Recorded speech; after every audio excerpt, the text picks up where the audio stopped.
6 months passed. Olivia moved from place to place, never staying anywhere long enough to be found. She took nursing jobs at small clinics that paid in cash and didn't ask many questions. She dyed her hair blonde, then red, then back to brown. She used different names she kept to herself. Every day she checked the news for any mention of Kate and Noah or Alan Pierce. For months, there was nothing. Then, on a rainy Tuesday in July, while working at a walk-in clinic in Arizona, Olivia saw the headline on a patient's newspaper: Boston Financial Dynasty facing federal charges. That night, in her small rented room, Olivia searched for more information online. The story was everywhere.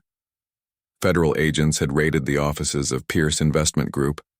Alan Pierce and 16 others had been arrested on charges of money laundering, tax fraud, and corruption. 2 senators and a federal judge were named in the investigation. There was no mention of Kate or Noah. The next morning, Olivia received a text from an unknown number. Turn on Channel 8 News at 9 a.m. She found a small television in the clinic's break room. At exactly 9, the news showed FBI agents leading Alan Pierce out of a courthouse in handcuffs. The reporter explained that Pierce had been denied bail due to being a flight risk. Then the story cut to a press conference. Agent Sam Miller stood at a podium, looking tired but satisfied. This investigation has uncovered one of the largest financial conspiracy rings in American history, Miller said to the cameras. Thanks to the courage of a whistleblower who provided crucial evidence, we have been able to build a case that goes beyond the Pierce family to include government officials who accepted bribes in exchange for favorable rulings and legislation. Olivia's phone buzzed with another text. Safe to come home now. She recognized Miller's voice even though the number was different. After her shift ended, Olivia packed her few belongings. It was time to return to Pine Creek, to her cabin in Dorisake, the mountains. Time to reclaim her life. The drive took 3 days. As Olivia followed the familiar road up the mountain, she felt a strange mix of emotions. So much had changed since that snowy night when she had spotted Kate's car in the blizzard. Her cabin looked the same, though the flower beds were overgrown and dust had settled on every surface inside. Olivia opened all the windows to let in the summer air. She was home, but she felt different. The quiet life that had once been enough now seemed empty somehow. 2 days after her return, there was a knock at her door. Olivia opened it to find Agent Miller standing on her porch. "May I come in?" he asked. Olivia nodded, leading him to her living room. "Is it really over?" "The case is solid," Miller said. "Pierce and his associates will be in prison for a long time. The evidence Kate gathered was the key. That flash drive you gave me broke the case wide open." "What about Kate and Noah? Are they safe?" Miller smiled slightly. "They're in witness protection. New names, new lives. They testified against Pierce last month. Their testimony, combined with the documents, made the case bulletproof." Olivia felt relief wash over her. "So they're okay?" "They're more than okay," Miller said. "Kate is quite a remarkable woman. Even in hiding, she managed to help us understand. The evidence point us toward other witnesses. She never stopped fighting." He paused. "She asked about you often." "Can I see her?" Miller shook his head. "I'm afraid that's not possible. Once someone enters witness protection, all prior connections have to be severed. It's for their safety and yours." Olivia understood, but the news still hurt. She had hoped to see Kate and Noah one more time, to know for certain they were all right. "There is one thing," Miller added, reaching into his jacket. He pulled out a small package wrapped in brown paper. "Kate asked me to give you this. It's been through security checks, so you can open it." Olivia took the package. Inside was a snow globe. When she shook it, white flakes swirled around a tiny cabin and car. A small note was attached. "Some angels arrive in snowstorms. Thank you for being ours." K&N tears filled Olivia's eyes. She set the snow globe carefully on her mantle. "Thank you," she said to Miller. "No, thank you," he replied. "Without your help, none of this would have happened. Pierce would still be free, and who knows how many more people would have been hurt by his crimes." He stood to leave. Oh, and that check Kate sent you? It's clean money from her grandmother's estate. Pierce never had access to it. You can use it without worries. After Miller left, Olivia sat looking at the snow globe for a long time. The tiny figures inside reminded her of that night, of the choice she had made to stop in a blizzard to help strangers. One simple act of kindness had changed everything. The next day, Olivia returned to work at Pine Creek Memorial. Her colleagues welcomed her back with hugs and questions about her family emergency that she answered vaguely. No one in town knew about her connection to the Pierce case, and she preferred to keep it that way. But Olivia was not the same nurse who had left 6 months ago. She had seen what courage looked like in Kate's eyes. She had learned what it meant to stand up against powerful people who thought they were above the law. 3 weeks after her return, Olivia used part of Kate's check to establish a small foundation.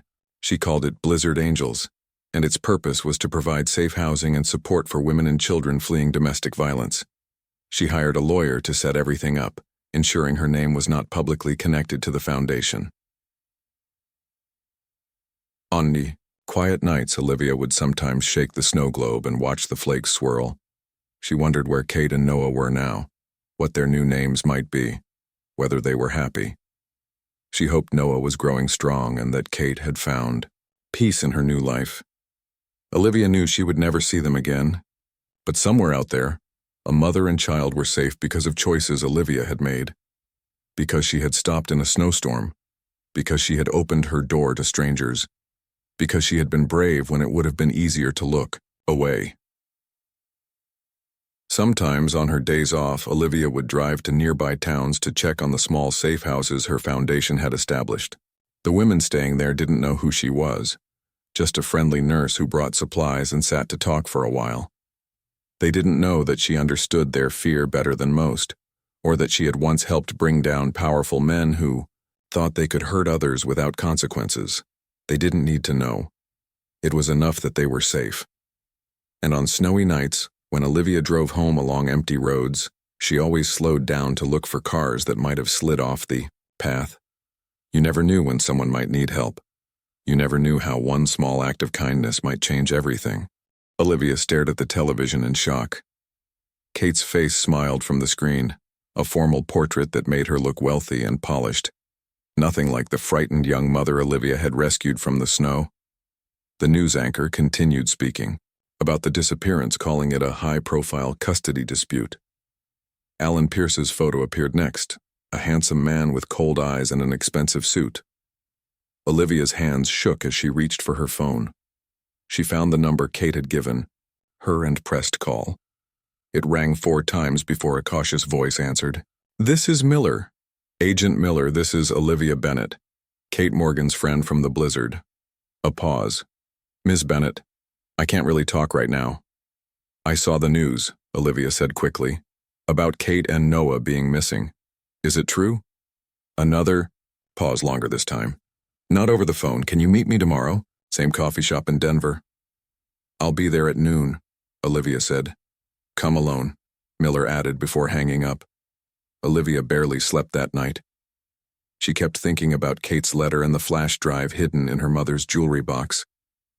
What secrets did it contain that were worth kidnapping a mother and her baby? Or worse? The next morning, Olivia called in sick to work for the first time in years. She drove to Denver with the flash drive secure in her pocket. Every car that stayed behind her for more than a few miles made her nervous. She found herself checking her rearview mirror constantly, just as Kate had done. The coffee shop was busy with the lunch crowd when Olivia arrived. Miller sat at the same corner table, wearing sunglasses indoors and a baseball cap pulled low. He didn't stand when she approached. "Sit," he said quietly. "Don't use my name." Olivia slid into the seat across from him. Up close, she could see dark circles under his eyes beneath the sunglasses. "What happened?" she asked. "Where are Kate and Noah?" Miller looked around before answering. "The safe house was compromised. Someone inside the bureau must be on Pierce's payroll. I moved them to a hotel under fake names while I set up new arrangements. When I went to get them yesterday morning, they were gone." Olivia felt cold despite the warm cafe. Gone? Taken? I don't think so. Her things were packed. She left a note for me saying she didn't feel safe, that she was going to find her own hiding place. Miller ran a hand over his face. Pierce is powerful. He's got half the Boston police calling this a custody dispute and the other half saying she's unstable. He's pushing for an Amber Alert. That's not true, Olivia said firmly. I spent 3 days with her. She was scared but completely rational. And she was a good mother. I know, Miller said. But Pierce has friends in high places. The investigation is being blocked at every turn. My supervisor told me to back off this morning. Are you going to? Miller took off his sunglasses, meeting Olivia's eyes directly. No, but I might not have a job much longer if I keep pushing. Olivia took a deep breath. She reached into her pocket and pulled out the flash drive, keeping it hidden in her palm. Kate sent me something. A backup of all her evidence, plus more documents she found just before she left. Miller's eyes widened. He didn't reach for the drive. When? 3 days ago. Before she disappeared. Smart woman, Miller said softly. She must have suspected the safe house wasn't secure. He looked at the drive in Olivia's hand. This could be what we need to move forward with the case, regardless of whether we find Kate and Noah right away. Take it, Olivia said, sliding it across the table. Miller pocketed the drive quickly. Thank you. This helps more than you know. He put his sunglasses back on. You should go home now. Don't tell anyone about this meeting. And be careful. If Pierce learns you helped Kate, you could be in danger too. Olivia nodded and stood to leave. Will you let me know if you find them? I'll try, Miller said. But from now on, we shouldn't contact each other directly. It's not safe. Olivia left the coffee shop feeling both relieved and more worried than before. At least the evidence was in the right hands now. But Kate and Noah were still missing, and a powerful man was looking for them. The drive back to Pine Creek seemed to take forever. Olivia kept the radio on, listening for any news updates about the case. There was nothing. When she finally arrived home, twilight was settling over the mountains. She parked in her driveway and sat for a moment, suddenly exhausted. A movement near her porch caught her eye. Olivia froze. Someone was sitting in the shadow of her front door. She considered driving away, but where would she go? This was her home. Instead, she reached for her phone, ready to call 911. The figure stood and stepped into the fading light. It was a man Olivia had never seen before, tall with dark hair and a serious face. Ms. Bennett? He called. I'm Joe Wilson. I work with Alan Pierce. Olivia's heart pounded. She kept her phone in her hand but got out of the car slowly. What do you want? Just to talk, the man said. He held up his hands to show they were empty. Mr. Pierce is worried about his wife and son. He thought you might know where they are. I don't, Olivia said truthfully.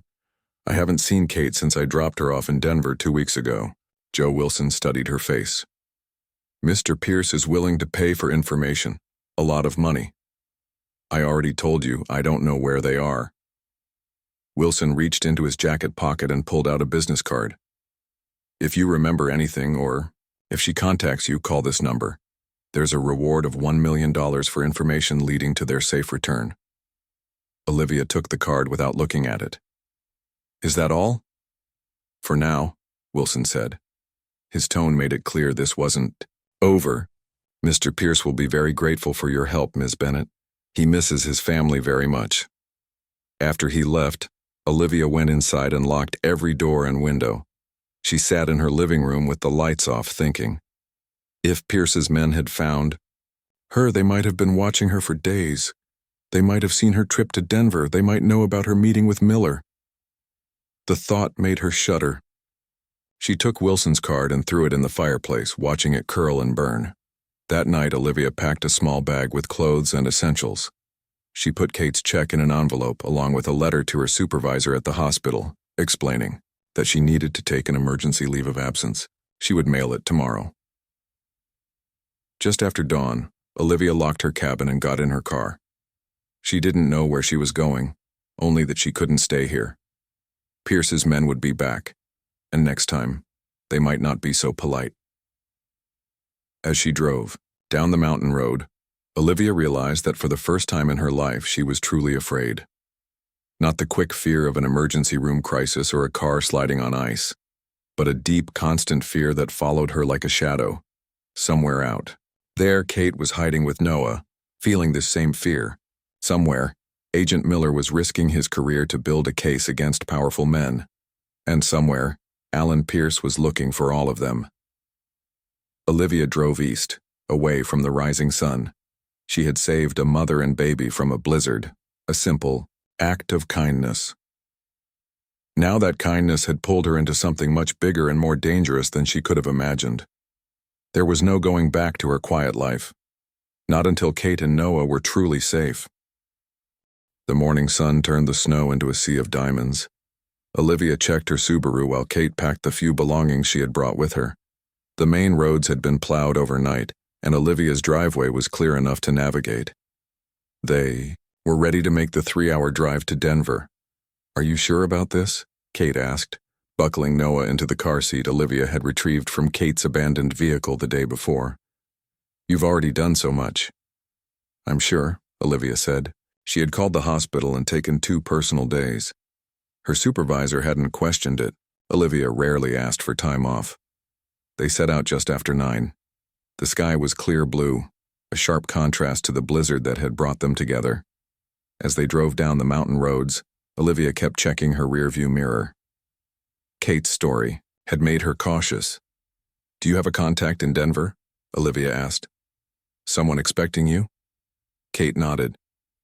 "A man named Sam Miller. He's with the FBI's Financial Crimes Unit. He gave me his card 6 months ago when he came to question Alan about some transactions. I called him last week from a payphone. He's waiting for me." They stopped once for gas and coffee. Kate was jumpy, scanning the faces of people at the gas station. She kept a baseball cap pulled low over her face and stayed in the car with Noah. "Your husband?" Olivia said as they got back on the highway.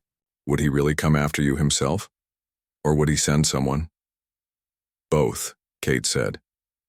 "Alan likes to control everything personally, but he also has people who do his dirty work." She looked out the window at the passing mountains.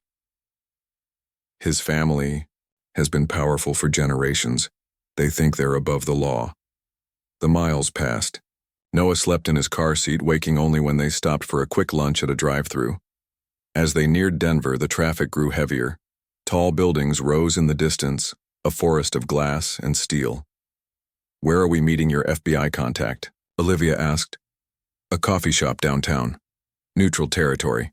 Somewhere public." Kate checked her watch. "We're making good time. He'll be there at 3. They found the coffee shop, a small place tucked between a bookstore and a law office. Kate scanned the room carefully before entering. Olivia carried Noah, who was awake now and curious about his new surroundings. A man in a gray suit sat alone at a corner table. He stood when he saw Kate. "Mrs. Pierce," he said, using Kate's married name. "I'm glad you made it safely." "Agent Miller," Kate replied. "This is my friend Olivia. She helped us when our car went off the road in the storm." Sam Miller was in his 40s, with short, dark hair graying at the temples and watchful eyes. He nodded at Olivia, then looked at Noah. "My little guy okay?" he asked. "He's fine," Kate said. Thanks to Olivia, they sat. Miller ordered coffee for everyone. When the waitress left, his face grew serious. "Did you bring the documents?" he asked in a low voice. Kate opened her bag and took out a large envelope and a small flash drive. "Everything I told you about. Bank transfers, offshore accounts, records of meetings with people who later received favorable rulings from judges who got payments through Alan's firm." Miller took the envelope and flash drive, placing them carefully in his briefcase. "This is a big deal, Mrs. Pierce, you understand that? Once I submit this, there's no going back." "I understand," Kate said. Her hand trembled slightly as she picked up her coffee cup. "What happens now?" "Now we put you and your son somewhere Safe until we can build our case. Miller glanced at Olivia. Ms. Bennett, thank you for your help. But from here, this becomes an official federal matter. Olivia felt a strange sadness. She had known Kate and Noah for only 3 days, but the thought of saying goodbye already felt like losing something important. Can I have a moment? Kate, asked Miller. When he nodded and stepped away to make a call, Kate turned to Olivia. I don't know how to thank you, she said, her eyes bright with tears. You don't need to thank me, Olivia replied. Anyone would have done the same. No, they wouldn't, Kate said. She took Olivia's hand. You saved us. Not just from the storm, but from what would have happened if I hadn't made it here with those documents. Noah reached for Olivia, his small hands opening and closing. She took him from Kate, feeling the warm weight of him in her arms. He smiled at her, showing his 2 tiny bottom teeth. He likes you, Kate said softly. He's a good judge of character, Miller returned. There's a safe house ready, we should go now. Kate nodded. She stood and took Noah back from Olivia. Will you be okay getting home? It's a long drive. I'll be fine, Olivia said. Will you be safe? Agent Miller and his team will take good care of us, Kate said. She hugged Olivia with her free arm. I'll find a way to contact you when this is all over. I promise. Olivia watched them leave, Miller escorting them to a dark SUV parked outside. Just like that, the unexpected adventure that had broken the routine of her quiet life was over. She felt oddly empty as she walked back to her car alone. The drive back to Pine Creek seemed longer without Kate and Noah. Olivia arrived home after dark, the cabin feeling bigger and quieter than it had before. She built a fire and sat staring into the flames, wondering about Kate and Noah in their safe house somewhere, and about the dangerous man who might be looking for them. 2 weeks passed. Olivia returned to her shifts at the hospital. She told no one about Kate and Noah or their connection to a federal investigation. Life returned to normal, or what had passed for normal before the blizzard, but Olivia found herself checking the news more often, looking for any mention of Alan Pierce or financial crimes. Then, on a Tuesday afternoon, a courier arrived at the hospital with a package for Olivia. The return address was a post office box in Denver. Inside was a thick envelope and a smaller box wrapped in silver paper. Olivia opened the envelope first. It contained a letter and a check. The check was for $250,000. Olivia gasped when she saw the amount. The letter was handwritten. Dear Olivia, I hope this finds you well. Noah and I are safe. I can't tell you where we are, but Agent Miller assures me the investigation is progressing. The evidence I gathered has opened up a much bigger case than even I realized. The enclosed check is a small token of my gratitude. Please don't try to return it. It's from my personal account, money my grandmother left me that Alan never knew about. Use it to travel, to further your education, or simply to make your life easier. You deserve it, and so much more for what you did for us. There is something else I must share with you. Something I didn't tell you or Agent Miller. In the box, you'll find a backup copy of all the evidence plus additional documents I discovered just before I left.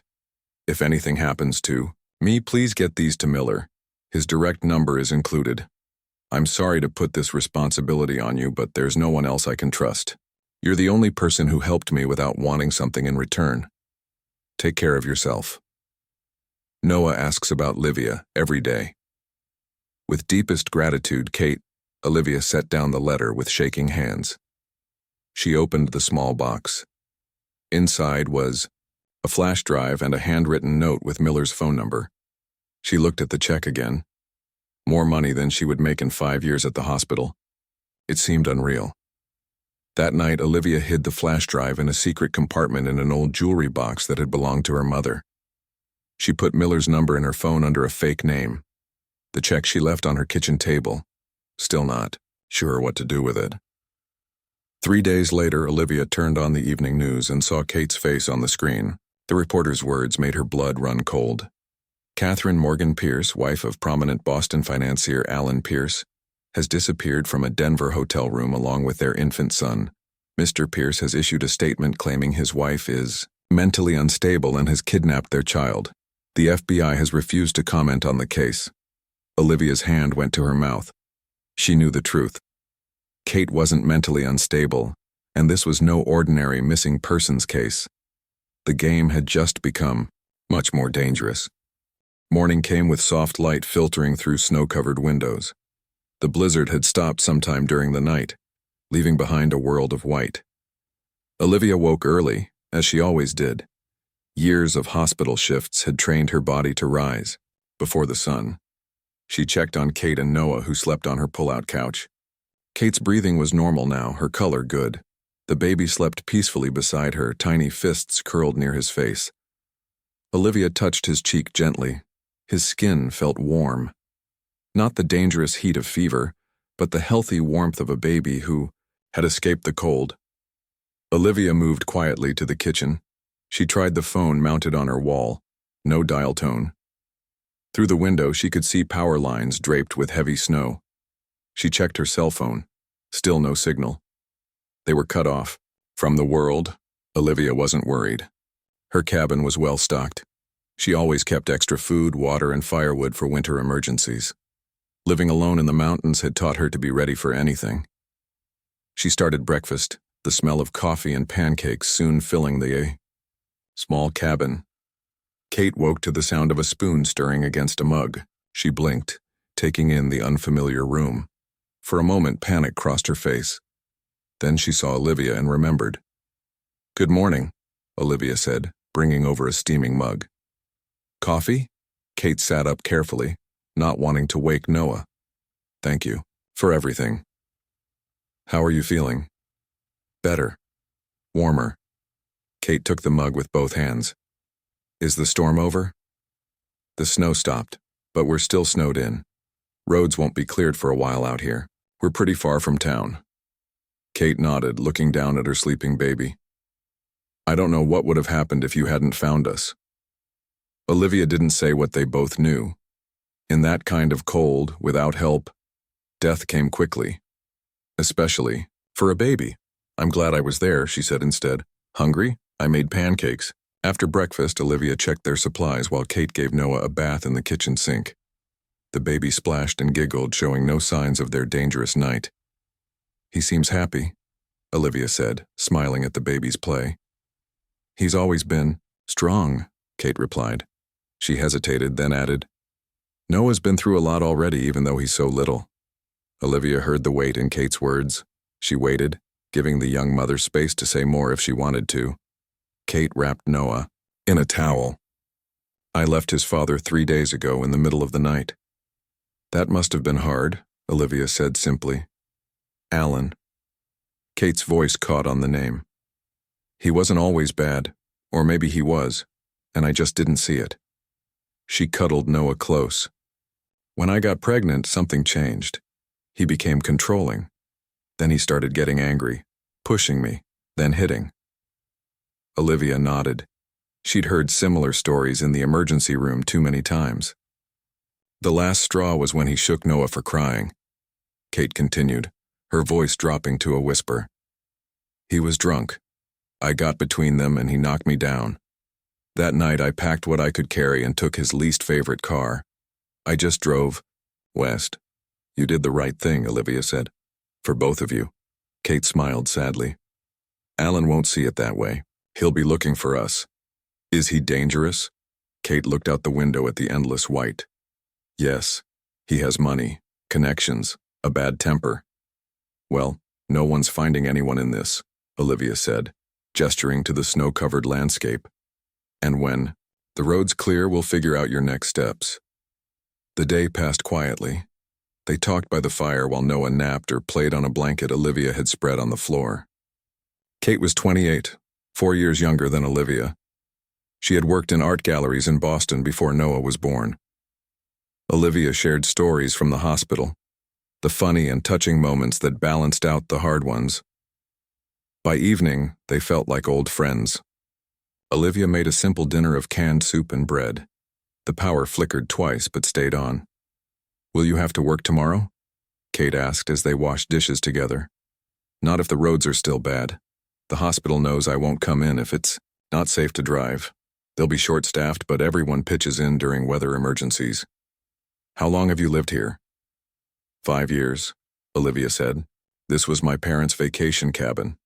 When they died in a car accident, I inherited it. I was working at a big hospital in Denver then. Too many patients, not enough time to really help people. After they died, I needed a change. So I moved here, took the job at Pine Creek Memorial. It's small, but I know everyone I treat. Do you get lonely? Kate asked. Living out here alone? Olivia thought about it. Sometimes, but I like the quiet. After a busy shift, it's nice to come home to peace. That night, as Kate and Noah slept, Olivia stayed up reading by the fire. Every so often, she would look over at the mother and child. There was something about them that tugged at her heart. Maybe it was the nurse in her, always wanting to help. Or maybe it was something deeper, a connection she hadn't expected to find in the middle of a blizzard. The next morning, the sun shone brightly on the snow, making it sparkle like diamonds. Olivia tried her phone again. This time, she had 1 bar of service. I can make a call, she told Kate. Is there anyone you want to contact? Let them know you're safe? Kate shook her head. There's no one. I didn't tell anyone I was leaving. It was safer that way. What about your family? My parents died when I was in college. I have an uncle, but he and Alan are friends. Business partners, actually. Olivia called the hospital, letting them know she was safe but snowed in. Her supervisor told her the plows were finally running, clearing main roads first. It might be another day before they reached the rural areas. Later that day, they heard the distant rumble of a snowplow. By evening, the road to Olivia's cabin had been cleared enough for careful driving. You're welcome to stay here, Olivia told Kate as they ate dinner, until you figure out your next move. Kate looked surprised. You'd do that? For strangers? You're not strangers anymore, Olivia said, and everyone needs help sometimes. That night, Kate sat at Olivia's small desk, writing in a notebook she'd pulled from her bag. When Olivia brought her tea, Kate quickly closed it. Sorry, Kate said. It's just, I've been keeping records, evidence. Of what? Kate hesitated. Alan isn't just abusive, he's involved in some bad things, illegal things. Part of why I left was what I found out. What kind of illegal things? Money laundering. Tax fraud. His family's investment firm handles money for some powerful people. They hide it, move it around to avoid taxes. I found documents. Kate's voice dropped. I worked in their office before Noah was born. I saw things. I kept copies. Olivia felt a chill that had nothing to do with the winter air. That sounds dangerous. That's why I need to get to Denver. There's a federal prosecutor there who's been investigating Alan's family for years. I was going to bring him what I have. Is that why you were driving in a blizzard? Kate nodded. I was afraid of being tracked. I thought the storm would provide cover. She looked at Noah sleeping peacefully in a makeshift crib Olivia had created from a drawer. I had to take the chance, for him, so he could grow up safe. Olivia took a deep breath. The simple rescue she had performed was becoming something much more complicated. But looking at the young mother and her baby, she knew she couldn't turn away. Tomorrow, she said, when the roads are better, I'll drive you to Denver. Kate's eyes filled with tears. Why are you helping us? Olivia thought about her quiet life, the routine of work and home that had been comfortable but somehow empty. Because you need it, she said simply. And maybe I needed something to shake up my life a little bit. She had no idea just how much her life was about to change. Olivia Bennett gripped the steering wheel of her old blue Subaru.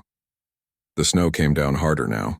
What had started as light flurries when she left the hospital had turned into a full blizzard. The weatherman had been wrong again. Olivia was tired. Her 12-hour shift at Pine Creek Memorial had drained her. All she wanted was to get home to her small cabin, light a fire, and sleep.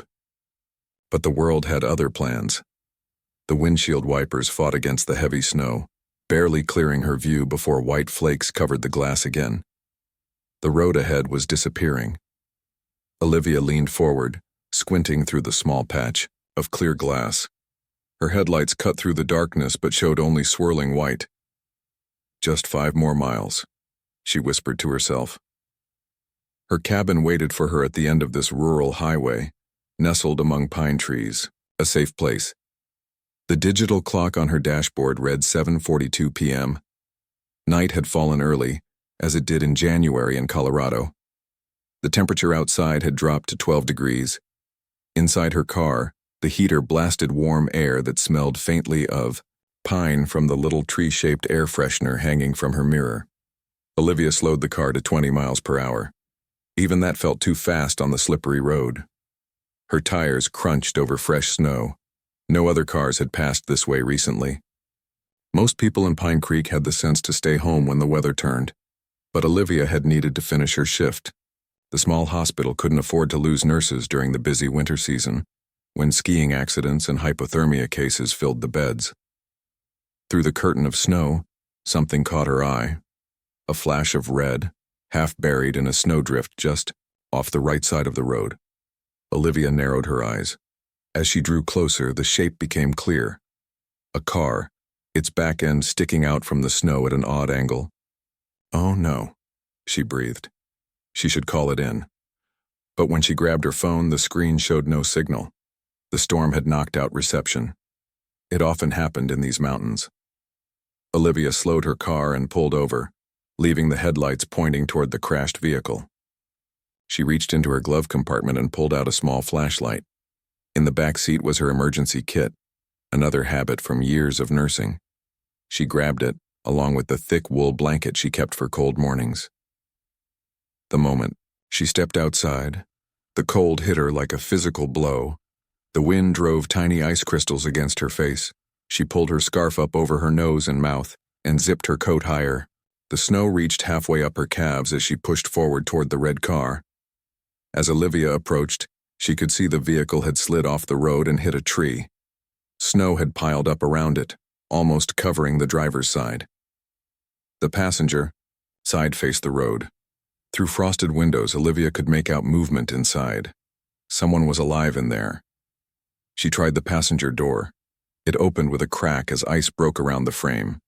Inside, a young woman sat clutching a bundle to her chest. Her face was pale, lips taking on a bluish tint. The bundle moved slightly, and Olivia realized it was a baby wrapped in a thin blanket. "Are you hurt?"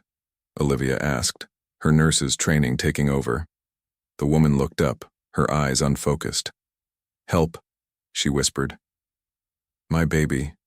Please help my baby." Olivia leaned in, touching the woman's cold cheek. "I'm Olivia. I'm a nurse. What's your name?" "Kate," the woman said, her voice weak. "Kate Morgan. This is Noah. He's 6 months old. He's so cold."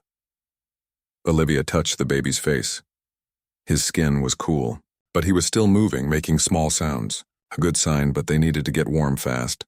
"How long have you been here, Kate?" 2 hours, maybe 3. Kate's teeth chattered. "Car spun out, hit the tree. Heater stopped working an hour ago. My phone died." Olivia made a quick assessment. The car wasn't going anywhere. The front end was crushed against the tree. Neither Kate nor Noah appeared to have physical injuries, but hypothermia was setting in. They needed to get to shelter immediately. "I'm going to take you to my car, then we'll go to my cabin. It's closer than town in this weather." Kate nodded weakly. Olivia helped her out of the car, supporting her weight as Kate's legs trembled. The baby made a small cry as the cold air hit him. Olivia wrapped her blanket around both of them and guided them to her Subaru. She turned the heat up as high as it would go. "Is Noah's car seat in your vehicle?" Olivia asked. Kate shook her head. "In the trunk, but we can't get to it." "Hold him tight then. We'll drive very slowly." Olivia put the car in drive. The wheels spun for a moment before finding traction. The windshield was already covered with fresh snow. She turned the wipers to their highest setting and began the slow journey toward her cabin. Under normal conditions, it was a 15-minute drive from this spot. Tonight, Olivia knew it could take hours. The snow was falling so fast that the plows couldn't keep up, if they were even running at all in this rural area. "Stay awake, Kate," Olivia said, noticing the young mother's eyes drifting shut. Talk. To me. Where are you from? Boston, Kate mumbled. Just left and 3 days ago. That's a long way. What brings you to Colorado? Kate didn't answer right away. She looked down at her baby, then out at the swirling snow. Running away, she finally said. Olivia nodded but didn't press. She'd seen enough in the emergency room to recognize when someone was fleeing something bad. The bruise barely visible at Kate's neckline told part of the story. You're safe now, Olivia said simply. They drove in silence for a while. Twice the car slid dangerously close to the edge of the road. Once, Olivia had to stop and clear snow from the wipers when they became too caked with ice to function. And hour into the drive, Olivia realized they'd only covered about 5 miles. The baby had grown quiet, which worried her. How's Noah doing? She asked. Kate pulled back the blanket. The baby's eyes were open, but he wasn't making noise. He's so quiet, Kate said, fear in her voice. Keep him against your body, Olivia instructed. Skin to skin would be best, but we'll wait until we get to the cabin for that. Finally, after nearly 2 hours of careful driving, they turned onto the narrow road that led to Olivia's cabin. The small house appeared in her headlights, nearly hidden behind a curtain of falling snow. It wasn't much, just a 1-bedroom cabin with a living room, kitchen, and bathroom, but it had a good fireplace and sturdy walls. Olivia helped Kate and Noah inside. The cabin was cold. She hadn't been home to start a fire, but it was dry and out of the wind. She quickly set to work, her exhaustion forgotten. First, she built a fire in the stone fireplace, using the dry logs and kindling she always kept ready. Then she put on a kettle for warm tea while gathering every blanket she owned. Take off your wet clothes, she told Kate. I'll find you something dry to wear. Soon Kate sat by the fire in Olivia's flannel pajamas, holding Noah wrapped in a soft blanket. The baby had perked up in the warmth. His cheeks were pink again, and he had started to fuss, a good sign after his worrying silence. Olivia brought mugs of sweet tea with honey. Her nursing instincts kept her checking their temperatures, looking for signs of frostbite on fingers and toes, monitoring their breathing. Thank you, Kate said, her voice stronger now. I don't know what would have happened if you hadn't come along. Olivia sat beside her on the couch. Outside, the wind howled, rattling the windows. Snow piled up on the sills. The phone lines were down and her cell still showed no service. They were completely cut off. You're welcome, Olivia said. Get some rest, we're safe here. The storm can't reach us now. As Kate drifted off to sleep with Noah in her arms, Olivia added more wood to the fire. She had no idea that by stopping to help a stranded mother and baby, she had just changed the course of her quiet life forever. The real storm, she would soon learn, had nothing to do with snow.